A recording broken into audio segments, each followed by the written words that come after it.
Should I grow my business organically to the next level, or are there better and faster ways to ramp up the value of my business? That's really one of the hottest questions these days, coming from our community members who are the business owners and leaders in many different industries and geographical markets. They also come from different sizes of business, everything from pre-revenue startups, scale-ups, and established businesses who now reached a certain plateau in terms of revenue and now trying to find new ways to break through that ceiling.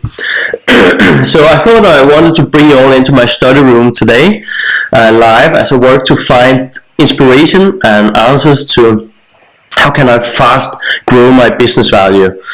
And in search of new ways to do this, who's better to talk to than a merger and acquisition specialist, someone who thinks out of the box, someone who has significant experience from very different markets and with businesses at different levels and sizes. So, and someone I think fits this description better than anyone else probably is Jeremy Harbour. I came across Jeremy's work when I was last in Singapore, where Jeremy lives, when he's not in his second home in Mallorca, where Jeremy is right now, sitting outdoor enjoying the last sunshine of the summer, maybe. And Jeremy buys and sells SMEs around the world, and he teaches his model through Harbour Club. He teaches his framework that has been proven in over 50 different successful transactions in many different industries, from IT, healthcare, all the way to a cooking school, I believe. And Jeremy is also the owner and chairman of Unity Group in Singapore that invests in and acquires businesses in the $1 to $5 million turnover range. So it's good to have you here, Jeremy. Hope my introduction was relatively okay. Yeah, pretty much. We'll line out the other bits as we go. Thank you. So before we dive into the business topic of today, I just really wanted everybody to get to know the person Jeremy a little bit. So a question that I always ask when I meet someone is, when you meet someone much younger than yourself, how do you explain what you do? Well, I guess I describe myself as an entrepreneur. I've always been an entrepreneur. I've always come at solving problems, even in the M&A space, from an entrepreneurial perspective, which is very different because most of the peers in our industry would be private equity or investment banking or corporate finance, and they just have a completely different way of looking at problems or looking at solutions to problems. So the entrepreneurial one is far more collegiate and collaborative in terms of the outcomes that we're trying to achieve. And I think this is why we're able to do the deals we're able to do, because we're really coming at it from the same side of the desk instead of opposite sides of the desk when it comes to presenting our solutions. But to be more specific, I guess, on your question, I think one of the things that most people lose sight of is that as adults, we're able to make decisions for ourselves. We're no longer bound by what other people tell us to do. And the thing I would encourage anybody to do is to really think about what those choices are that you make, right down to the fundamentals of where you choose to live. People say, I live in Singapore and I spend time in New York. I also spend lots of time in other places. I was commenting before we started this interview that my 10-month-old daughter, when we fly back to Singapore on the 28th of December, it will be her 34th flight. And it will be some 10 days before her first birthday, so 34 flights before her first birthday. I'm not sure if that's child abuse or if that's... It's a learning experience, isn't it? But really, it's, I guess the point I'm making is that we're global citizens, we can choose to work and live wherever we want. And I laugh sometimes when I say, we have the place in Singapore, we have the place in Mallorca, we also spend a lot of time in these other places, and people go, oh, you're so lucky. And I just laugh at that idea that it's somehow luck, when it really is just adult choices. The joy of being an adult is that we can make these choices. So I encourage people to, to first and foremost is to make choices, and do things. Fantastic. So that was a great inspiration to everybody watching. So, what's your biggest passion in life, Jeremy? Well, I'm very lifestyle driven. So I tend to put my lifestyle ahead of work. But I am a business geek, so I love everything to do with business. If I'm ever reading a book, it's either a book about business or a book about somebody who's successful in some field or another, whether it be sports or business or whatever. But it all boils back to the business geekness in me, that I'm trying to learn and understand new things. And that actually, it is a passion, So if I look at my circle of friends, most of my circle of friends are a business circle of friends, They're business friends as much as personal friends. So, for example, I really don't keep in touch with anybody from school. School for me was a marketplace, it was where I went to sell. It was where I went to sell whatever it was I was selling that day. And as soon as I got out there, which was quite young, I left when I was 15. As soon as I got out there, it was ready to get on with business, And I left at 15. I already had a company I've been running for more than a year, and the reason for leaving was to invest all my time in growing that business rather than continuing with education, which I just saw as really a route to more education. The reason you do your next set of exams is to be able to take part in the following set of exams, and it's all well, if you didn't want the finals, if you didn't want the degree, why do all the other crap in between? So. So I really just wanted to get out and do stuff. Actually, that inspires me. There's another discussion going on in many communities online these days about doing an MBA versus just jumping straight into entrepreneurship. Yeah. What's your take on that? Well, it depends. I think an MBA is just 3 years. 3 years that you could be starting a business. I actually think if you start a business and failed, started another one and failed that, and then your third one, this would all happen within the time frame of an MBA. Your third one, you would have learned 10 times as much as you've learned on an MBA. I teach a 2-day course, the Harbour Club, which you alluded to at the beginning of this, and we've got a little blue book of comments from people since 2009. And a really common comment, we've had it probably 4 or 5 times, is that they've learned more in 2 days than they did in an MBA, from MBA students, Right. Also, the group that we did last weekend had 2 qualified chartered accountants who were married to each other, actually, and they came and did the course together. 2 chartered accountants, and they were surprised about what they learned about accounting from the Harbour Club. That really they hadn't thought about, because A, you do your qualification years ago, but B, you also don't look at the application through an entrepreneur's eyes. You look at the application through an accountant that's completing end of year figures or whatever it is. So the kind of dressing up and creation of the dream balance sheet is something that's not taught in accountancy school. True. It requires that entrepreneurial understanding, and I think nothing gives you that understanding better than the baptism of fire that is running your own business, and it's only from doing that over and over again that you get that magical 10,000 hours of experience, as if you buy into the whole outliers philosophy, that you get that 10,000 hours of experience that really puts you in the top 1% of the people on the planet who really understand the topic. We recently had an intern. He just finished his internship. He called it his real life MBA. Yeah, he kind of said pretty much what you just said. Yeah, confirmed that the learnings just happen extremely fast in a business, really, especially in startups. We need to develop new competences constantly and learn very fast. So.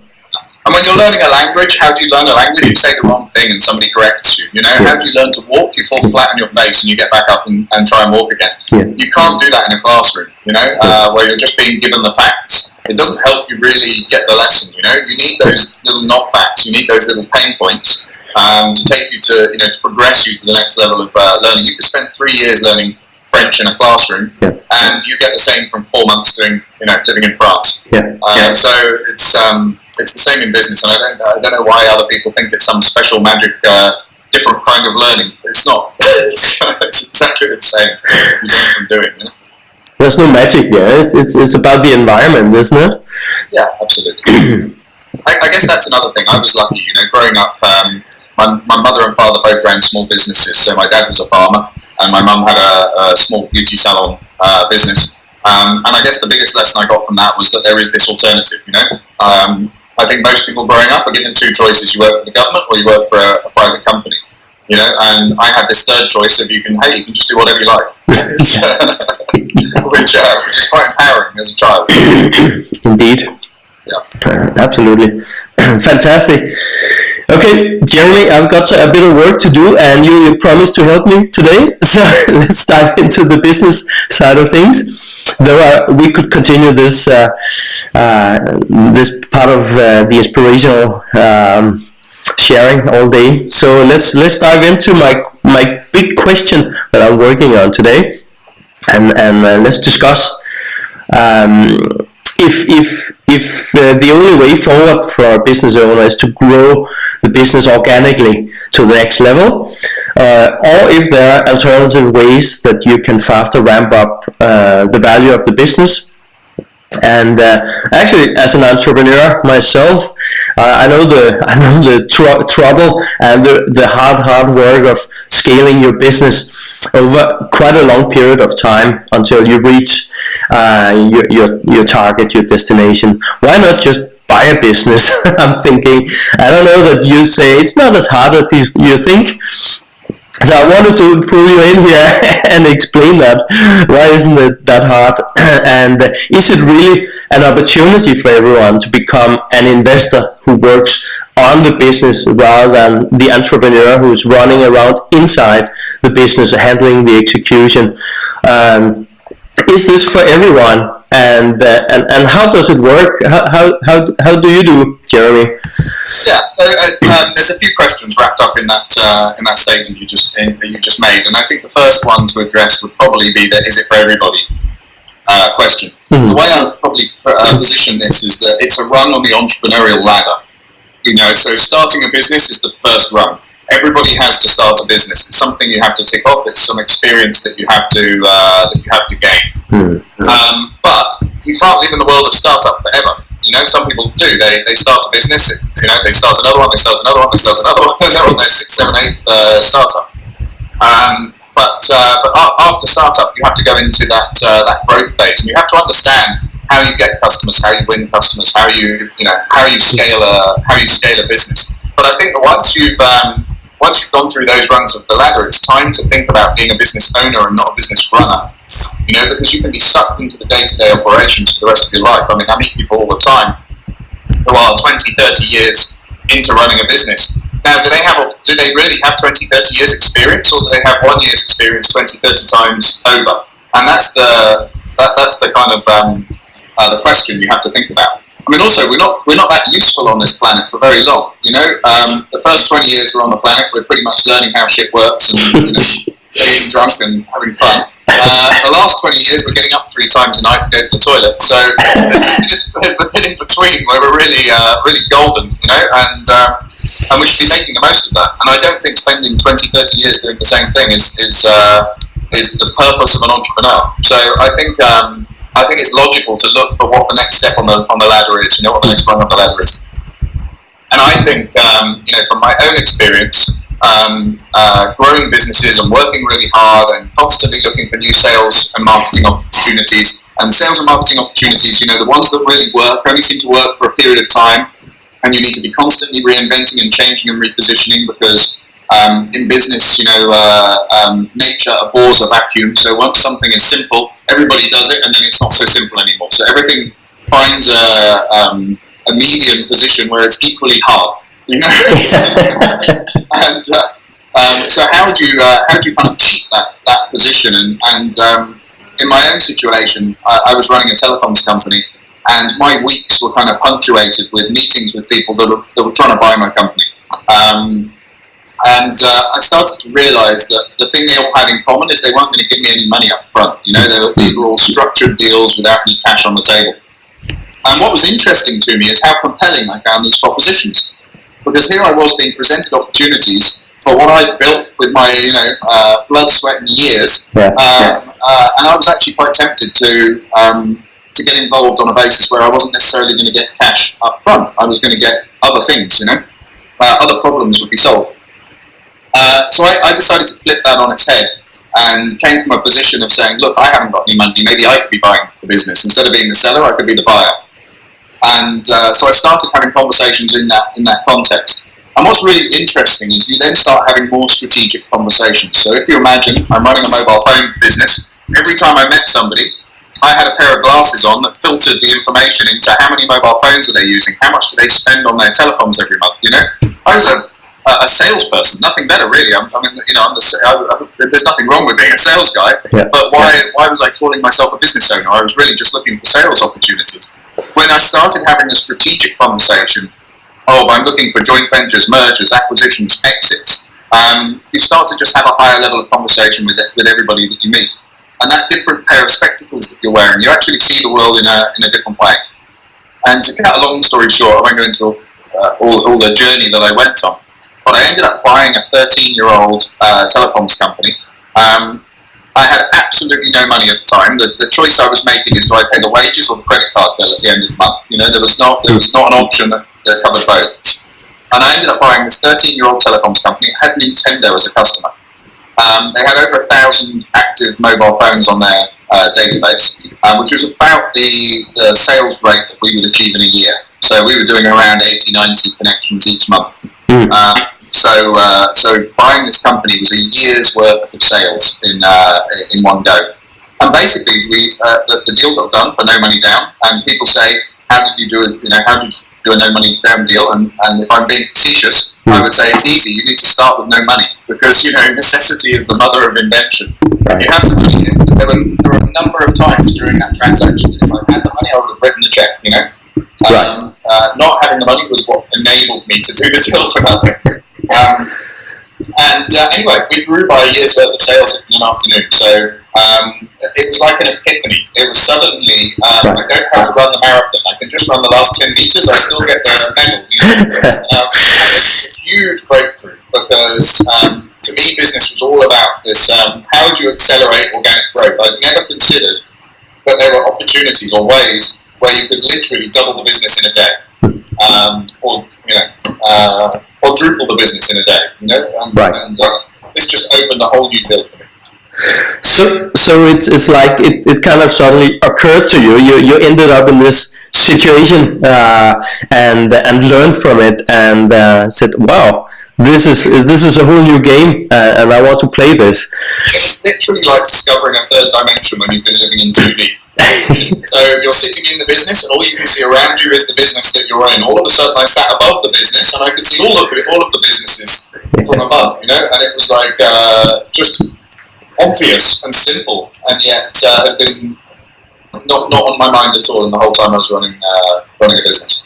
Right, and actually that is exactly when I mentioned initially working on the business rather than in the business. Actually, what I see is it's a mindset thing, and we can change our mindsets, isn't it right? Like I said, I think it's just it's a natural evolution. Yeah. When you've done everything at a certain level in business, it's time to move to the next level. Yeah. Whether you or not is up to you. Yeah. Exactly. So you've taken this experience and this new dimension in your business life, and you put it into a system. Yeah.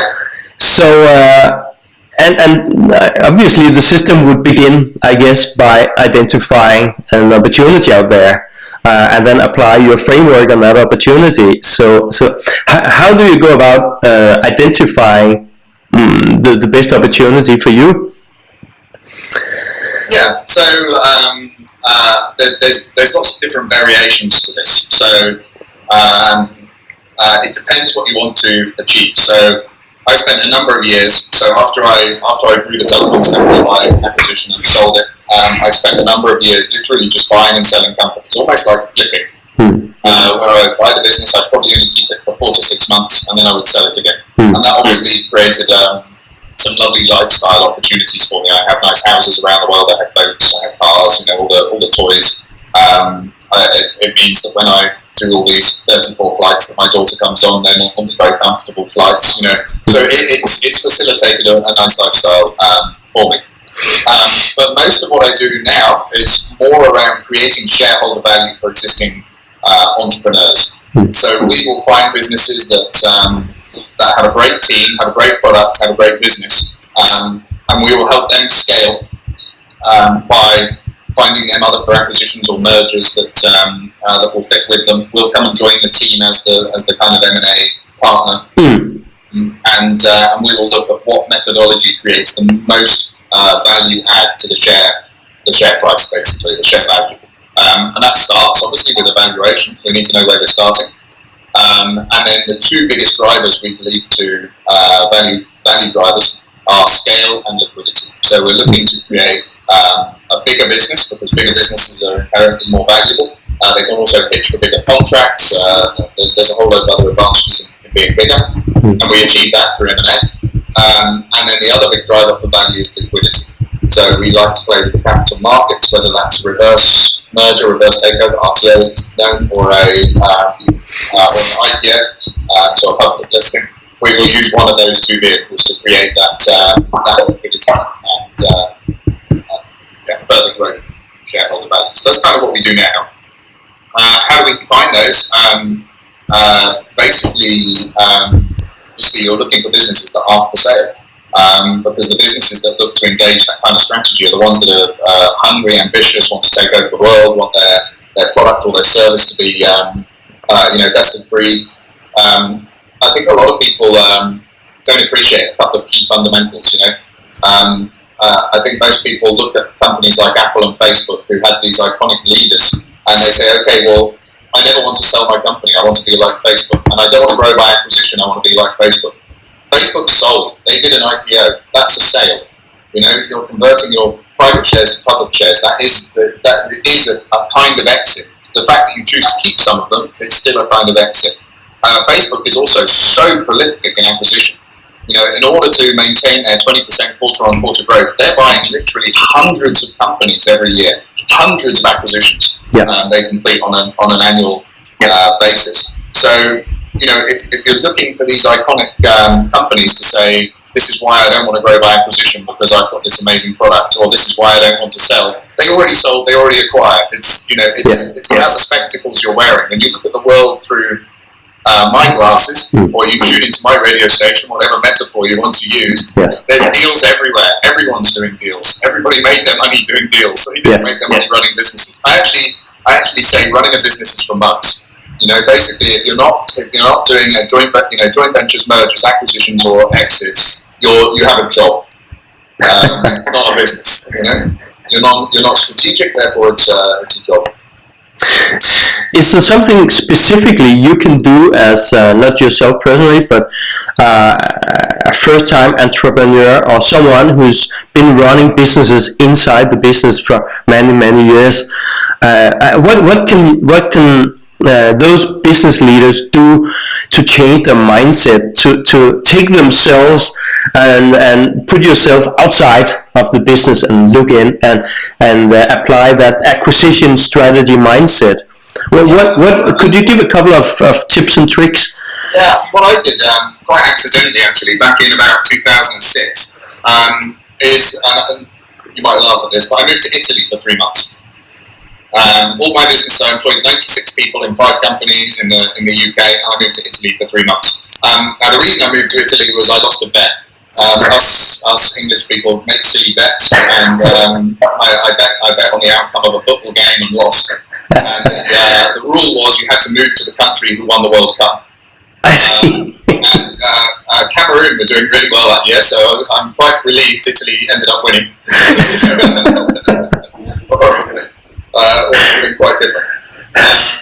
But yeah, I ended up moving to Italy for 3 months as part of this bet, and it was a life-changing experience in terms of how you learn to deal with your business and how you extract yourself from the day-to-day operations of the business, and how you start.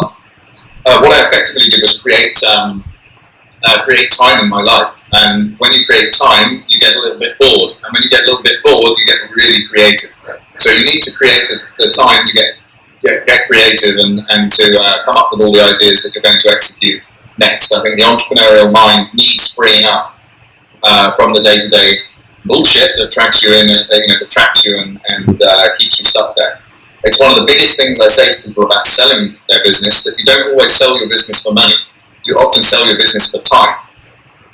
Because most entrepreneurs are too busy to make any money. They're too busy working to actually get really seriously wealthy. And there is an inverse correlation between the amount you work and the amount of money you have. There's an inverse correlation. So the more you work, the less money you have, in my experience. So the bet you lost, that brought you out of whatever environment you were in. I'm not speaking about the pub that night, but in general, and it actually took you to a whole different environment that instead of being in a focused mode in daily operation, you kind of switched into maybe a more diffused mode, which is, I believe, where creativity starts to play. Yeah, you need this vacuum. I remember actually even on the flight over to Italy, my mindset had already changed, and I wrote an article on that flight that was published in Men's Health, a few weeks later, and that was like the starting point for everything that then changed sort of after that. But I mean, you can replicate this in lots of different ways. I mean, the most important thing really is making yourself redundant. Getting to that non-executive position within your own business. And I'm a bit like a one-trick pony. My solution to everything is M&A. The way that I recommend people do succession planning is actually through merger. So I believe if you try and recruit your succession, it will always go wrong. They won't have the same motivation as you, they won't have the same skills. Why are they available to work? Their CV is going to look, or their resume is going to look wonderful, but all CVs and resumes do look wonderful, so how do you find the right person to run a business that looks like yours? Now, I think the best place to find a person who's good at running a business that looks like yours is to find someone that's already running a business that looks like yours. And so, find a guy that's already running a company. The great thing is that most entrepreneurs are ego-driven. So their definition of winning is that they end up running the whole thing. And once you've elevated yourself to this next level, you'll realise the definition of winning is not running the whole thing. So basically, you can create a win-win deal, which is where you become non-executive and they become the CEO. And then you have the beauty of being able to sell the business with a CEO in place. And you double the size of the business, or if you merge with a company the same size, you double the size of the business overnight. So there's a real advantage in doing this succession plan. That makes perfect sense.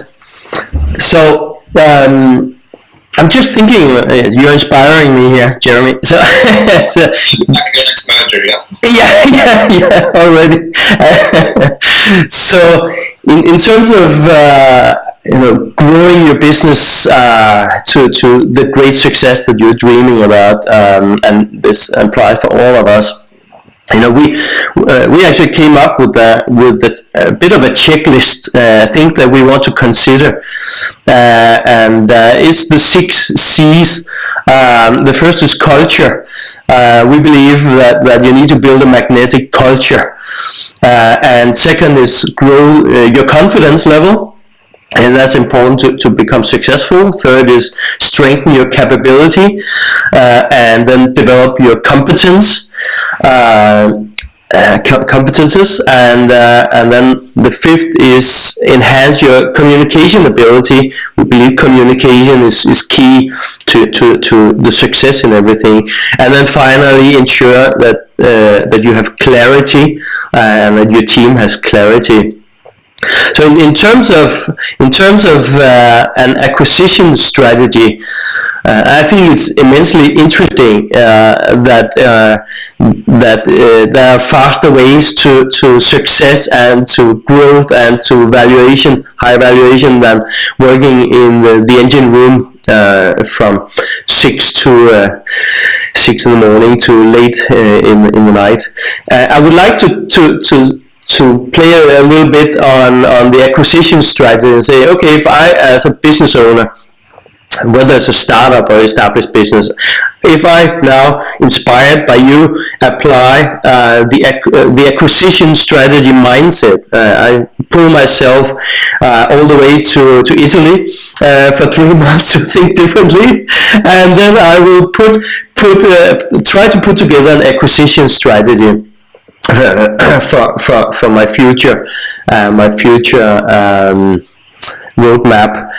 If I try to do that using my 6C model here, first of all, and you don't have to agree, but I believe building a magnetic culture is important. So in terms of culture, one of my all-time favorite quotes is Peter Drucker. He says, culture eats strategy for breakfast, and culture is very, very powerful, isn't it? So when you do an acquisition and you do a merger, I believe culture will be playing a role. So what's your best advice to people who perform a new acquisition or try to do it? What are the challenges? What are maybe the benefits in the cultures you are acquiring? So I think everybody looks at acquisition as an ownership strategy, whereas I like to think that it's a collaboration strategy. You know? So forget about you being the buyer. When you're merging, it really is a merger of equals, two companies coming together. Nobody's going to win. Nobody's going to rebrand. Nothing's going to change. No one's going to do anything differently. I think people get bogged down in the integration, how they can save $1 here or save $1 there. But what happens is when they do merge, there's a culture clash, or there's a load of people leave, either customers leave or staff leave or whatever. My suggestion is that you create a holding company entity that both of these companies sit under. The holding company has the benefit of the profit and loss and balance sheet of both companies because they're consolidated. But that you leave the companies alone. You know, leave them alone for a year or 2 years. You know, you don't have to touch them. Everything stays the same. In fact, it's a really good idea to leave them alone for at least a year, so that all the staff and all the customers go, okay, we're part of this bigger group, but nothing's changed. Yes. Yeah. It's really important to create that stable environment. Because you know what? Just by being twice the size, you'll be more than twice the value. So there's already value creation that's taken place by you being bigger. So straight away, there's 2 + 2 equals maybe 4.5 instead of 2 + 2 equals 4. So don't worry about the integration or the scary part of the culture. If you want to have that group CEO so that you can extract yourself, then they need to make sure they respect the brand and the culture that's been created in the other entity that they're also heading up.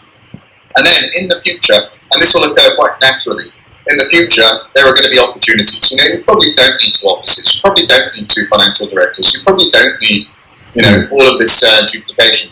But let those things come about naturally. Right.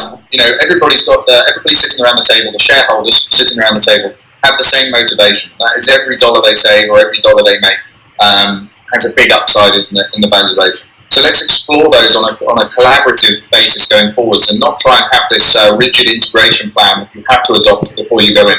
By the way, this is the polar opposite of what I used to say 5 years ago. So this is only my current best thinking. My goal before was always you need to tighten up the integration plan before you do the deal, because I've merged 2 IT companies, and when I merged 2 IT companies, we kind of got 2 + 2 equals 3.5 instead of 4.5, and I put that down to being not strict enough integration plan. And now what I've realised, having done a lot more deals, is that actually it was having too strict an integration plan, and not to get hung up on the integration. Yeah. Do the deal first, create the scale, and then actually worry about some of the integration factors much later on when everybody's happy and comfortable that the boat's not being robbed. So that would be my key tip: is don't be in a hurry to integrate. Don't mess with the culture. Leave the teams alone, and eventually the opportunities for optimization will. They sit around the table once a quarter for their board meetings. They sit around the table once a quarter. They'll find the opportunities. Yeah. Use 2 cats in a bag. You'll end up with kittens. Yeah. And it takes the fear away from team members. Yeah. Of course, everything stays the same. It's great. Everybody hates change. So in terms of the next C, I'm jumping to communication, enhanced communication ability, which I would like to test out on you here. So actually, here's a specific example on how you can communicate that nothing's going to happen. You're not going to be integrated. You're merged. You're going to benefit from the additional resources or whatever way you want to communicate. Yeah, this really comes down. I think communication is a really important one, because I think one of the things that served me well through all the deals that I've done is the ability to put a group of people that otherwise probably wouldn't communicate and get them all to collaborate in a transaction.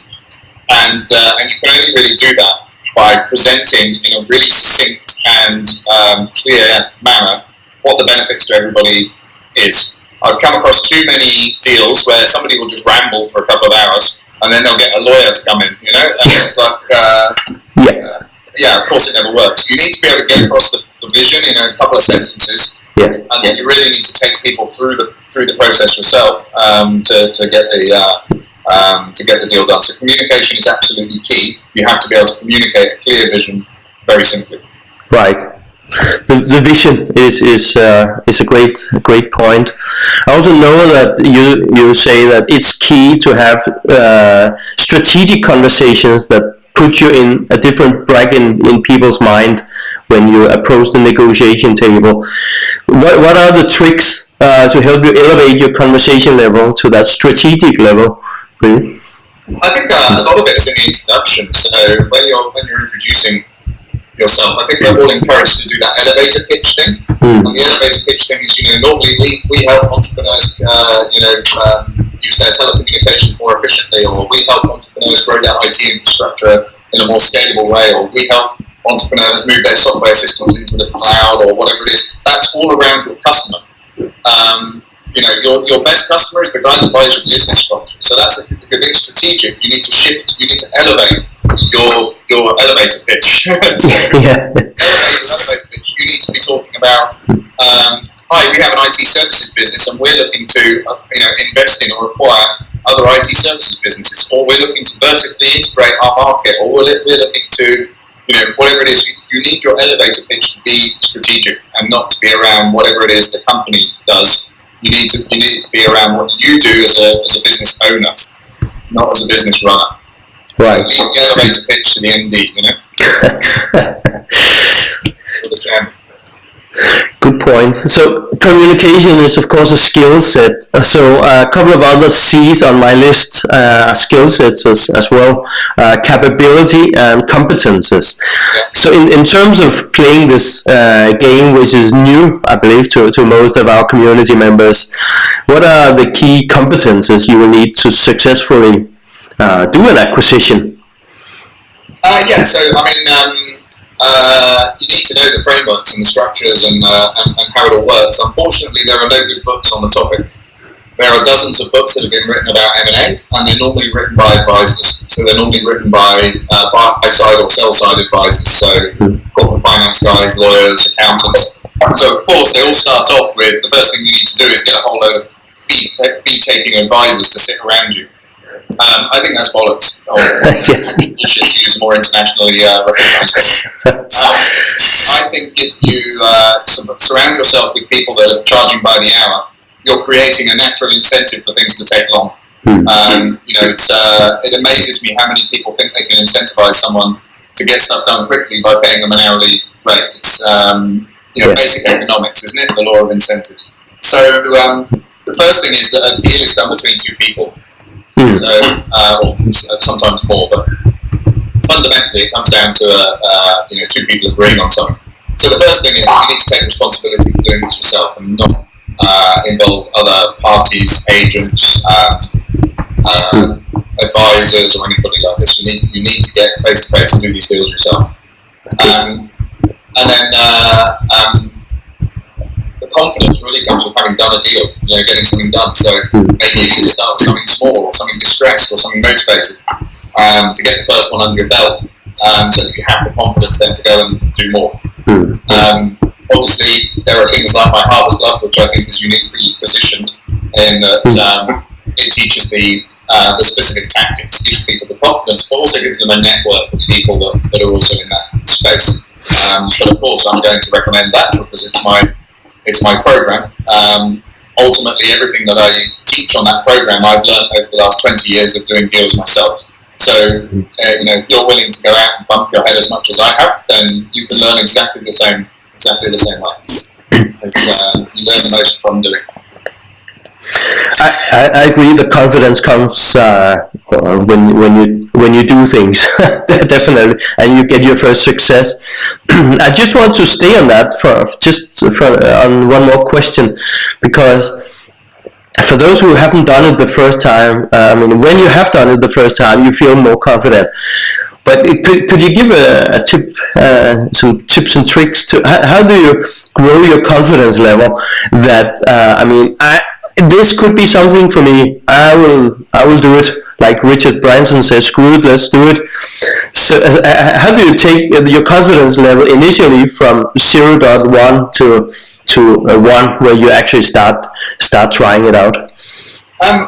No, you really have to start trying it out. Yeah. So you need to start having the conversations with other businesses and with other business owners, and there's no real shortcut. Just like you hurt yourself when you fall over learning to walk, or just like you get a slap around the face when you're chatting up members of the opposite sex. You need to just jump in both feet first, and if you have the motivation to do it, you'll recognise that all of those negative experiences are actually positive experiences, because they take you one further step along the journey. So learn to embrace no. A bit like Edison and the light bulb. He failed to make the light bulb 7,000 times, but he described it as he learned 7,000 ways not to make a light bulb. So if you look at the same perspective, you'll just learn new ways of not how to do deals. Along your journey to learning how to do deals. Fantastic. Just jump into it. That's exactly. Yeah. What's the worst that can happen? Somebody will just say no. It's a good call to action, definitely. You'll wake up with all your arms and legs tomorrow, so provided you went to sleep with them.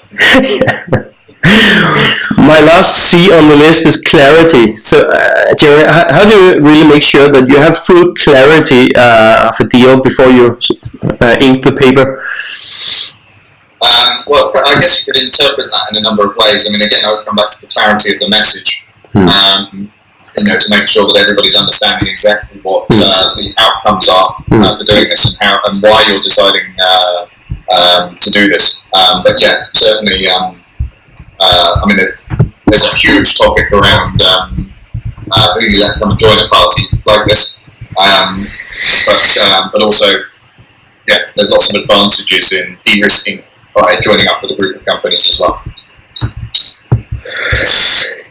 Fantastic. I've been taking you through the 6 C's, and I think I've got a pretty good idea on how I see your suggestion to implement an acquisition mindset in yourself, work on top of the business, see it from the outside, and use it to get to results very quickly. So it's time to wrap up. So I just want to summarize a couple of the notes that I've been making here for everybody's benefit, and then I'll allow you to add anything if you like that is important to stress here at the end of the interview. So we talked about of course you need to first kick off your business, get it started, but you need to get to the growth stage as fast as you can. I understand, of course, how to get your clients and so on and so forth, but get into the mindset of being a business owner. That's one of the things I've taken away from our conversation. And as you rightly said, the first 20 years of our life is spent on non-business stuff, more spending money than earning money, and and we may not have the opportunity at the end of the lifetime to work on business. So we've got a limited period of time in between to work at full speed and get to the ownership stage, take ownership of your life and your business, and see things at a bigger perspective.